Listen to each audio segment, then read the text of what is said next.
যে বিষয়টা নিয়ে আলোচনা করব এটা একটা শিক্ষামূলক ভিডিও। অবশ্যই ভিডিওটা না টেনে সম্পূর্ণ দেখবেন, এতে করে সকল খামারি ভাই ও বোনদের উপকার হবে।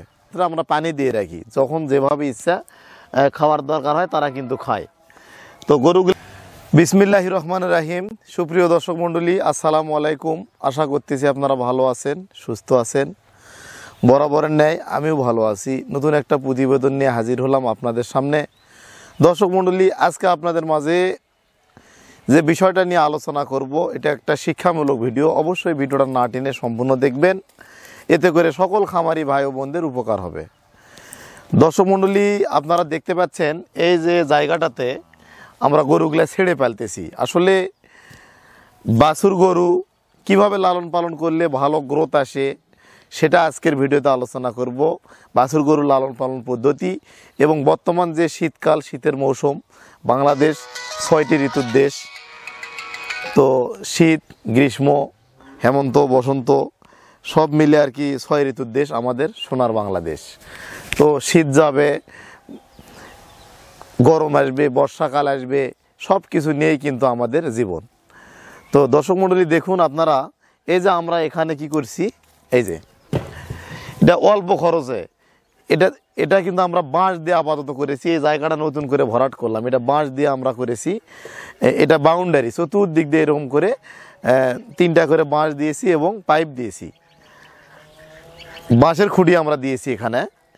তো এটা কিন্তু এসএস পাইপ দিয়েও করা যায়, এতে কিন্তু অনেক ব্যয়বহুল। তো যেহেতু মাটিটা নতুন আমরা ভরাট করলাম, এই জন্য এটা করেছি। তো দর্শক মণ্ডলী দেখেন, এই যে গরুগুলা আমরা ছাড়ে দিছি সকালবেলা, শীতের সময় ঘরের মধ্যে শীত, প্রচুর শীত, এই জন্য আমরা কিন্তু ছাড়ে দিছি। আর এদিকে আসেন, গরুগুলা দেখেন, দেখতে ভালো লাগতেছে, গরুগুলা লাফালাফি করতেছে, দৌড়াদৌড়ি করতেছে, এখানে সারাদিনের রোদ পাচ্ছে।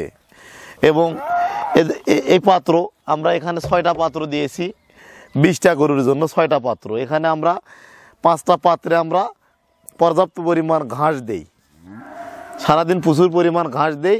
আর একটা পাত্রে আমরা পানি দিয়ে রাখি, যখন যেভাবে ইচ্ছা খাওয়ার দরকার হয় তারা কিন্তু খায়।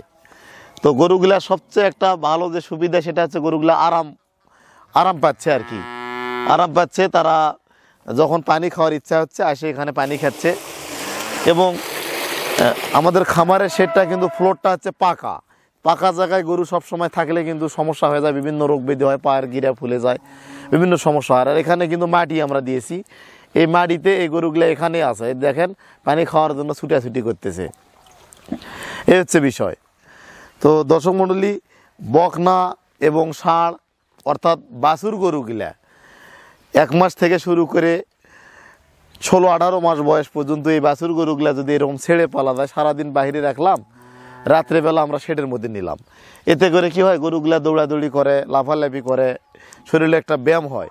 সকালবেলা আমরা খামারের মধ্যে দানাদার খাবার দিই, দেওয়ার পর গোসল করে দেওয়ার পর আমরা কিন্তু বাহিরে নিয়ে আসার পর বাহিরে কিন্তু আমরা এখানে কিন্তু গরুগুলাকে সারাদিন রাখি। সারাদিন গরুগুলা এইভাবে খায়, ঠিক যেন মনে হচ্ছে এটা একটা গরুর বাতান। অন্যান্য উন্নত রাষ্ট্রে যেভাবে গরুগুলা লালন পালন করা হয়, আমরা কিছুটা সেরকম করে লালন পালন করার চেষ্টা করতেছি। এভাবে লালন পালন করার অনেক সুবিধা, গরুগুলা গ্রোথ ভালো হয়, গরুগুলা দৌড়াদৌড়ি করে, শরীরের ব্যায়াম হয়। এবং এই যে সবচেয়ে যেটা উপকার হচ্ছে সেটা, এই যে এখন শীতকাল, সারাদিন শেডের মধ্যে কিন্তু ঠান্ডা, আর যখন বাহিরে গরুগুলা লাফালাফি করতেছে, দৌড়াদৌড়ি করতেছে, শরীরটা অটোমেটিক গরম ধরতেছে, শরীরে একটা হিট আসতেছে। তো এইভাবে গরুগুলা লালন পালন করা অনেক সুবিধা। আর গরুগুলা দেখেন হাঁটাচলা করতেছে, তাদের ইচ্ছা মতো তারা এখানে নিজের সুবিধা মতো, তাদের ইচ্ছা মতো তারা কিন্তু চলাফেরা করতেছে। তো যারা বড় খামারি তারা কিন্তু গরু এইভাবে লালন পালন করে। যারা নতুন উদ্যোক্তা রয়েছেন, যারা নতুন খামারি, যারা খামার শুরু করতেছেন, তারা শেডের পাশাপাশি গরু যদি এরকম উন্মুক্ত একটা পরিবেশ, যদি বাঁশ দিয়ে বা এসএস পাইপ দিয়ে বা অ্যাঙ্গেল দিয়ে যদি আপনারা একটা গরু ছাড়ে দেওয়ার যদি একটা ব্যবস্থা করতে পারেন, এক্ষেত্রে গরুগুলার রোগ ব্যাধি কম হবে, গরুগুলার স্বাস্থ্য ভালো থাকবে, গরুগুলার গ্রোথটা স্বাভাবিক হবে।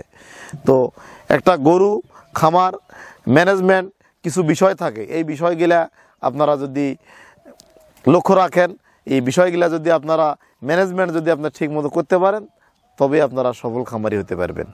দর্শক মণ্ডলী, যারা গরু লালন পালন করতেছেন, 5, 7, 10টা গরু যাদের রয়েছে, যারা ছোট্ট খামারি, যারা ছোট্ট পরিসরে শুরু করতেছেন, তারা এইভাবে যদি বাউন্ডারি দিয়ে ঘিরাও করে যদি গরুগুলোকে ছাড়ে দেন, সারাদিন যদি এরকম মানে রশি ছাড়া, গলায় দড়ি থাকবে না, গলায় রশি ছাড়া যদি বাঁধে না রাখে, এরকম উন্মুক্ত পরিবেশে যদি আপনারা দিতে পারেন, সেক্ষেত্রে গরুগুলো সারাদিন ভিটামিন ডি পায়, শরীরের ডির ঘাটতিটা পূরণ হয় এবং গরুগুলো স্বাভাবিক গ্রোথ হয়। এবং এই আমরা যেখানে ম্যাক্সিমাম এখানে কিন্তু বকনা বাছুর, এই বাছুরগুলা কিন্তু শরীরে যদি ভিটামিন ডি পায়, সেক্ষেত্রে হিট আসতে সহায়তা হবে এবং গরু গ্রোথটা সহায়তা হবে। এদিকে আসেন, এই যে এখানে দেখতেছেন একটা ইন্দ্র ব্রাজিল একটা ষাঁড় বাছুর, কাছ থেকে দেখান। এই বাছুরটা দেখেন, এটা ইচ্ছা মতো খাচ্ছে, চলাফেরা করতেছে, খাচ্ছে। এটা অনেক ভালো একটা গরু। একে যদি আমরা জেলখানায় বন্দি করে রাখি, তাহলে কিন্তু এর গ্রোথটা স্বাভাবিক হবে না। এটা একটা ইন্দ্র ব্রাজিল। তারপর পরে এই পাশে দেখান, এই যে এখানে ব্রাহ্মা দুইটা, এখানে দুইটা ব্রাহ্মা আছে, ব্রাহ্মা ষাঁড় এখানে দুইটা আছে দেখেন। এটাও একটা ব্রাহ্মা ষাঁড়, দূর থেকে দেখান। এটা একটা ব্রাহ্মা ষাঁড়। এই গরু যখন ইচ্ছা করতেছে দৌড়াদৌড়ি করতেছে, নিজের ইচ্ছা মতো দৌড়াচ্ছে, খাওয়া দাওয়া করতেছে। এটা একটা মুন্ডি ব্রাহ্মা, এই পাশে দেখেন ছোট্ট বাচ্চারা দেখান। এটা বয়স 3.5 মাস। এটা আমরা কালেকশন করেছি মুন্ডি ব্রাহ্মা, এটা জন্মগতভাবে মুন্ডি। তো এই গরুগুলা ইচ্ছা মতো খাচ্ছে, যাচ্ছে, চলাফেরা করতেছে, লাফালাফি করতেছে, নিজের শরীর মানে নিজের ইচ্ছা মতো চলাফেরা করতে পারতেছে, নিজের ইচ্ছা মতো চলাফেরা করতে পারতেছে। তো এভাবে গরু লালন পালন করার আপনারা চেষ্টা করবেন। আসলে দর্শক, স্বাদ অনুযায়ী চেষ্টা করতেছি, আপনারাও করেন, সফল হতে পারবেন। সকলকে ধন্যবাদ জানিয়ে আজকের মতো বিদায় নিলাম। ভালো থাকবেন, সুস্থ থাকবেন। আসসালামু আলাইকুম।